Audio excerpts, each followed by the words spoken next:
Hey, welcome back. You were talking about the possibility of sponsorship of these students. You know, right now we're funding this ourselves. We're a medium-sized business. We're funding this ourselves, and we ask ourselves if this is the budget we have for this program, do we want to just impact one child or 30 children? So right now, we're using these funds to impact more children. The issue of scholarship is something we're thinking about, and it's something we would like to do. But Jamila made a very important point. It's not about certificates. I see Toyib as someone in 2 years. If he continues to work with us every summer holiday, in 2 years, 3 years, Toyib should be able to actively participate in a site and actually create value. So as a country, we need to de-emphasize certificates and encourage skills. They need skills more than certificates. You know, we look forward to a time where we can send them abroad, go and get good degrees from the best universities in the world, Imperial College or wherever. But for us, the ultimate thing would be to get Imperial College to come and set up a campus in Lagos. The way Carnegie Mellon has a campus in Rwanda. I don't know if you know that. Carnegie Mellon is a big American university, but they have a campus in Rwanda where they teach computer science and business. So that's what we have, the population, we have the demographics to support the business model. So we should encourage big, good universities who have stood the test of time to come and set up in our country. That way it will be cheaper to have many of them go to school. But again, while we recognize that some of them should go to university, but not everyone has to go to university. Indeed. And we need to encourage them to develop skills that they can deploy to work and make them more employable. Are you looking at asking, for instance, some other companies to join you in the area of sponsoring these children after the camp and the internship? We have some sponsorships now. I can tell you that sponsorship level even dropped from last year. Last year we had about 20%, maybe 15-20% sponsorship, but that dropped to about 10% this year because of the recession. All the companies are struggling. But we're determined to go ahead with this, so we plug the gap, and we've done it. And so we are welcome. I mean, other companies are welcome to join us. We will continue to try, and we will even talk to development agencies to see if they can support us. But I think the first thing is for us to prove that we really want to do this, and we mean to do it before we start to speak to others. We need to lead the way. Well, if such companies are watching, if they saw you last year and they see you here again this year, I think that they will come to the conclusion that, yeah, there is a certain amount of seriousness with this project, and they're actually going ahead. And from what the children themselves are saying from last year and this year, any company should be encouraged to be part. I mean, listen to Toyib. You know, he's virtually a site engineer in the making at 17. I mean, who wouldn't like to be part of his history when he finally becomes, you know, Project manager. Project manager with his hard hat and everything. You know, we helped him grow. So other companies are welcome to partner with us. I mean, once we share the same vision, we're happy to partner with them. We don't have a problem. We don't insist on doing this alone. It's not about glory. We don't want to take the glory. It's not about you. It's about the children. It's about the sector. We want to transform the sector such that there's more local content in years to come. Toyib and his colleagues are going to be the champions of the construction industry in the future. We teach them, part of what we teach them is entrepreneurship, because we tell them that they are the ones going to employ their peers. We're not going to wait for any foreign company to come and offer them employment. And don't forget, those foreign companies, they want to employ their own people first. Of course. So they reduce unemployment in their own country and unfortunately increase unemployment in our own country.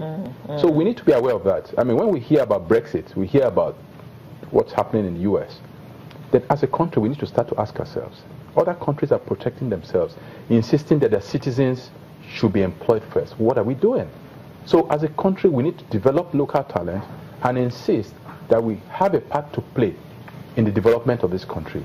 A couple of days ago, I read an article, the front page, the screaming headline, $20 billion worth of railway work was to go to a foreign company. There was no local content. And people are complaining. While I recognize that Nigerian companies need to step up the way they do business, but there must be a deliberate strategy by government to ease Nigerian companies into this project so that they learn. If they don't get a chance to learn, they will never know how to do it. So the percentage involvement of companies in these projects need to increase year after year, year after year. And then in 10, 20 years' time, we see Toyib and his colleagues as entrepreneurs running Nigerian construction companies, creating employment for people. You know, Iwan, I can't ever forget what I read about Japan and how they developed their fast train. The president called his corps of engineers and said to them, in 4 years, I want this country to have the fastest train in the world. And guess what? It happened. Yes. So Nigerian engineers and construction people have to prove themselves so that they will be able to get these kind of challenging jobs. Obviously, it would appear that the Nigerian government does not have enough confidence in the sector. And what do you think is responsible for that? Well, whenever we talk about this, I admit that we have some work to do as indigenous companies. But on the flip side, are we being given all the jobs that we can do? That's a question mark. Now, what is government doing? You see, when people come to me and say, oh, my son just came back from the US, he studied civil engineering, he wants to do intern with you, he wants to do NYSC with you. But the same person, when he's in position to award jobs, he's looking for the foreign companies to award jobs to. And I ask him, next time your son comes from the US and wants to intern, go to those foreign companies and let them train your son. We need to train our own children. No, really, that's the irony. We need to train our own children. So, the Nigerian companies have to be given the opportunity. If we're not given the opportunity, we can never be able to prove that we can do it. We faced this challenge for the past 24 years. But today, I can proudly say, we are taking on projects that people never expected us to be able to take on, and we're succeeding.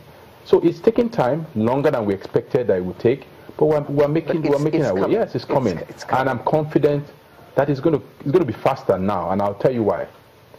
Clients cannot even afford to pay the foreign companies anymore. With the recession and with the way the dollar is moving, we can't afford to pay those. We have no choice than to run Nigerian companies. So these foreign companies are even going to leave the country. A lot of them are going to leave the country because they're not making as much money as they used to make. So the earlier we develop capacity locally to develop our own infrastructure, critical infrastructure that we need. Here they are. Here they are. They're coming. Toyib and his team. They're coming. They're coming. We cannot be developed if we don't do that. Thank you very much. In half a sentence. Okay, half a sentence. You know, in addition to creating, encouraging local content, there's also the shared value. Yes. We're creating shared value because the network of shared value in construction actually goes a long way. We have suppliers, we have vendors, we have contractors, we have all professionals in that same so there's a social impact. Yes, thank you very much. Kaiser Foundation STEM program, and we had the pleasure of talking to the chairman of Kaiser Foundation, Mr. Igboan Okaizabo, a trustee of the foundation, Jamila Fani, an intern who was a participant last year, Toyib Isiaka, as well as a participant this year, Noyem Laura Abadom. Thank you all very much, and all we can do is wish you all the best from here on in. Sunrise will return in just a moment with another interesting conversation. Make sure you join us.